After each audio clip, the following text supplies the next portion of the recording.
What's up, everybody? Today I wanted to show you guys part 2B of the 4-part series we started a few days ago on mob spawner farms.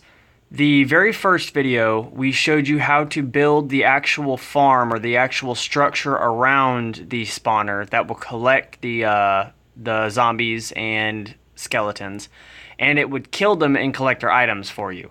And you don't get any experience from what we showed you in the first video. So then in video 2, part 2 of the series, 2A rather, we showed you how to use dropping to soften the mobs. Softening meaning that it does just enough damage to them that if we come over here and if we hit these guys, it should only take 1 or 2 hits to kill them. So just 1 or 2 hits depending on the mob, and that's going to kill them. We used a water elevator and water transportation to get them where we needed them to be. So part 2B is going to be the same exact concept, but instead of using dropping to do the damage to soften them, we're going to use what's called a mob crusher or a piston crusher. So I'm going to show you how that works really quick. When we hit this piston here, I've already got a bunch of mobs collected in here. It's going to do just enough damage to them that when it finishes up here in just a second, right about now, that guy died because he took some damage going out. That does happen every once in a while. That happens in the other farm as well. Anytime they bounce up in the water before they fall, they take a little bit more damage than the other. They take some damage falling. So anyway, when I punch these guys in the leg, you can see one of them falls down and dies every time I punch them. So I'm going to get to sit here and collect the experience as long as I'd like to. And if you build this right, you can keep yourself near enough to the spawner that you'll have a steady supply of them without ever having to stop killing them. So I'm going to kill all these guys off, and I'm going to show you the next part of the farm. This lever here, when I pull it, there's a piston up here inside the water stream, which I showed you how to build in the last video. All these guys are collected behind it. We're going to hit this lever, and all of the guys should start falling down into this area here. Let's see that guy took damage. He's going to fall. That's 2 of them that took damage. 3. And it usually won't be built up that much. So the more that are built up in there, the more likely it is that they're going to take a little bit of damage falling down. But anyway, so we're going to go ahead and drop down here. We're going to hit it again. And that is going to crush their heads. And as it crushes them, I'm going to go ahead and leave them alone for a little while because you already know what happens at that point. And I'm going to show you what all is going into this. So we're going to use mostly for this build comparators, repeaters, and redstone dust. You're going to have 1 wooden button and 1 lever. And then the rest of the resources are going to be up to you. You also need 2 sticky pistons. The rest of the resources are going to be up to you. Like we mentioned before, the water stream can be built out of glass. I like the way that looks so you can see the mobs moving inside, and that also helps out with my videos so you can see how everything's working. But you can build it out of whatever you want. You can build it out of cobblestone, dirt, whatever you have at your disposal.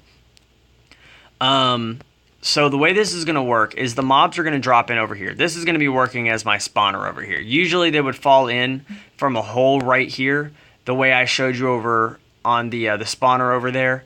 But we're going to go ahead and fill that glass in right there so they don't bounce out. What we're using in its place is this dispenser. I've got it filled up with spawn eggs, both zombie and skeleton, so I can show you that it works with both of them. And I've got a redstone clock over here keeping it ticking. So the next thing that I'm going to show you, when you pull this lever over here, I showed you this earlier, when you pulled this lever, it let them all fill into this area. So I'm going to hit it again, and it's going to close that piston now.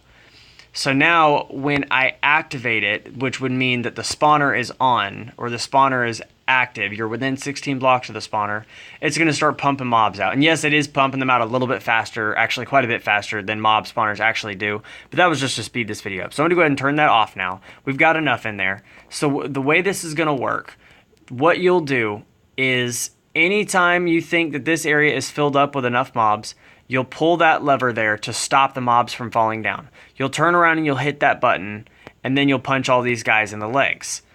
So I'm going to go ahead and show you now what goes into this build, what you're going to do, exactly how it's going to work, how many of each item you're going to use. So the comparators to start off, we've got 1, 2, 3, 4, 5, 6, 7, 8, 9, 10, 11, 12, 13, 14 comparators. You've got 7 going in that direction. That's the left line here. They're all facing that way. As you can see, when I put a comparator down, the white arrow on top of it points in that direction. And then these comparators, the other 7 are all facing that way. They're all going to be lined up with each other in a rectangle. And then you have 2 blocks of redstone dust on each side. So I'm going to go ahead and build that part right there. That's very important how all that goes together. And as you can see, they're also glowing. I'm going to show you how to do that. So we're going to go ahead and put 1, 2, 3, 4, 5, 6, 7 in a line here. And then we're going to go and turn all of them on. When you click them after you place them, that turns on the comparing component of them. So what that does is now it's going to allow a redstone signal from the side to come into it, and it compares it to the redstone signal coming in from the back. So we're going to go ahead and put 7 more of these guys down, turn all of them on. So we've got 7 of them down now, and we're going to put 2 dots of redstone dust on either side. So what this is doing now, this is creating a loop. Each one of these comparators is going to power the next one. What this is called is a redstone extender, or a pulse extender. So when I hit this red button now, if I put just one red button with 1 dot of redstone dust here, you can see that it turns on and it turns off pretty quickly. It only lasts a certain number of ticks. But this one is still on over here. We're going to hit it again, and you'll see that it's on for a much longer time. So what we're doing with that, the reason we're doing that, is that extends the amount of time that piston over here is open. It extends the amount of time that the piston is extended and crushing the zombies. So you're going to hook it up in a very simple manner. You put any block with a wooden button on it, and now the wooden buttons' names have changed. You've got all different manner of wooden buttons now. You've got oak buttons and spruce buttons, all the different kinds of wood. So if you're looking for them in a creative world, that's what they're going to be under. Or you can just type button and find it, but it has to be a wooden button. That's what's going to give us the amount of time that we want to use. It doesn't matter if this is a repeater here, but if you do, you should put a repeater here, because that's going to actually extend the pulse. If you didn't know this, when you place redstone dust down on the ground, when you put a button down at the end of it, you hit this button here, and the farther you get away from the button, the lower the signal is. So we've got a much higher signal over here than we will over here, and it extends only a certain number of blocks. So I'm just going to leave that alone now. So anyway, if you put the repeater right there, it's going to make sure that this works exactly the way that I built it. Put the repeater on the right side facing into the comparators that are facing back at it. Leading right into it, up against the redstone dot coming out of it. Then out of the back of it, again, connected to the side that is facing that direction, we're going to put a repeater facing out of it. And that's going to extend our signal, because we're not going to get a very strong signal out of this. This repeater is going to maximize our signal coming out of the system. And again, if you put it in exactly the same place as I put it, it'll work exactly the same way as mine. You'll get exactly the same amount of length of time that the piston is extended. So you'll get the perfect crushing amount every time. So then we're going to put a piston at head height against the zombies or skeletons.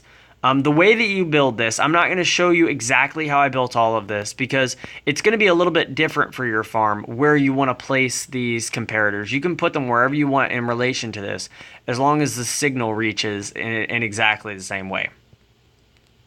And the way that I built this over here, this doesn't have to be built exactly the same way either. The way that these redstone torches are working, if you apply a redstone signal to a redstone torch, let's put a redstone torch in my inventory really quick. If you apply a redstone signal to a redstone torch, it actually turns the redstone torch off. So we'll put a redstone torch on top of that. See how that's on right now? We're going to put a lever here. When we flip that lever down, it turns that redstone torch off. So the way that this is all working over here is that when we turn that lever on, that redstone torch there gets turned off. And I just broke everything that I had placed there. That redstone torch right there gets turned off. And as the then the redstone torch above it is not getting a redstone signal, so it's going to turn on. So it's going to send a signal to that piston. You don't have to do this in exactly the same way. You can take stairs up with a redstone if you'd like to, as long as all you're doing here is you're going to have a lever that when you pull it, the piston extends an iron block into the water stream, again at head height, keeping these zombies and skeletons from progressing into your kill zone. And I'm going to go down and flip the lever really quick. Actually, you know what? I'm not going to, because we've got some mixed guys down here. I'm going to hit this button, and half of these guys are going to die because they've already been crushed once. See, they died after the first crush. And the rest of them are going to take exactly the amount of damage that they need to take so that they won't die. And we're going to hit them again here, and we're going to clear this area out. And then I'm going to display to you exactly how this farm works in a second. This baby zombie, I'm not really worried about him. He can stay there. I'll kill him really quick. Get him out of the way. Clear up these empty, these items that don't need to be there. So I'm going to go ahead and turn this on. This is going to be working much faster than the system usually works, because you usually aren't using you're not using one of those. You're not using a dropper for it. So you're going to sit here and you're going to let them drop in until you feel like you have enough. Then you're going to turn that lever on there. The piston's going to extend, and then I'm going to sit here and start punching these guys. Oh, you know what? I did not hit the, I'm sorry. After you hit the lever, then you're going to turn around and you're going to hit the button, and you're going to crush all these guys. That guy jumping right there, he's not taking enough damage, so we're going to have to kill him with a few extra punches, but that's no big deal. So now that they have all taken, those are the guys that I punched. The ones that all died there. Now we're going to sit here, and you still get the experience from that, actually. If you hit the button, or if you punch them before you hit the button, you'll still get the experience from it. The reason for that is that you did damage to them before they died. So these guys here, you can do this all without a weapon, because every time, if I'm using my weapon here while I'm doing this, I'm actually wasting the health on my weapon, the amount of time that this weapon is going to last. So it's better if you use your fist for this. You're saving your resistance on your weapon. So I'm going to go ahead and hit that lever again. Now we're going to fill that area up again. I'm going to turn this off so we don't crash my world here. We've got a lot of mobs down here. This is going to be fun.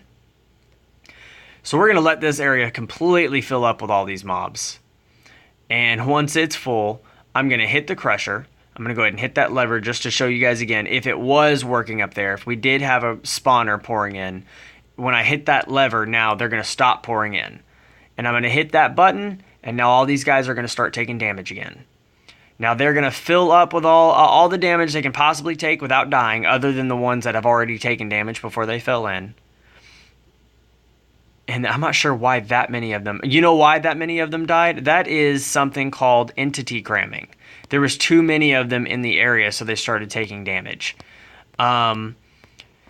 So anyway, so you don't want it to fill up that much. If you have that many of them in here, especially if you're on a server. If you're on an online server, this game would have already crashed or frozen to the point where I couldn't do anything. So now when I start punching, all of these guys have taken, again, as much damage as they possibly could without dying. So I'm getting all this experience for free. So I think I've showed you guys all that you needed to see from this. I can't imagine I missed anything. I believe we went through everything. This farm works fantastic. It is more consistent than the one up there, as long as you don't have way too many mobs down here as I did. It'll usually only spawn 3 or 4 mobs every few seconds, and this one was spawning, I think it's 2 mobs per second with the clock I put over there. So it was working really, really fast, actually. So again, we're going to say one more time, 7 comparators going up and then 7 comparators going down. 1 repeater right against the comparators coming down, as well as a repeater leading out of the comparators leading down. The redstone dust leading right into that piston with whatever block you want to at head level of the zombies and skeletons. And another piston up, these are sticky pistons, by the way, up inside at the top of the water stream, again at head level, to stop them. It's a pretty simple system to build. It takes very little resources. It takes way less glass or whatever block you're building it out of than the elevator does up there. Significantly less. And it looks kind of cooler inside a build if you have this inside a castle or whatever. So thank you guys so much for checking this video out. If you liked the video, please leave a like. I'm going to go ahead and knock all these guys out so it speeds up. So yeah, anyway, leave a like if you liked this video. And if you have any questions about any of this, this one may seem a little bit more confusing if you're not used to redstone than the last one. So if you have any questions or comments, leave them in the description or in the comment section, and I will get back to you guys as soon as I see it. And if you would like to see the rest of this series that's going to be coming out, which video 3 is going to cover lighting, and it's also going to cover how to filter out baby zombies. You probably saw the baby zombies were falling through in this one, and they fell out in the other one over there. So we're going to show you how to filter out baby zombies. And then episode 4 is going to show you how to put multiple spawners within the same farm, if you can find multiple of them within a decent distance of each other. So then hit subscribe, and I'll make sure you that these videos come out in the next few days. You guys will get updates when they come out, and you'll get to see the rest of this series. Again, thank you guys so much for watching. You have a wonderful day.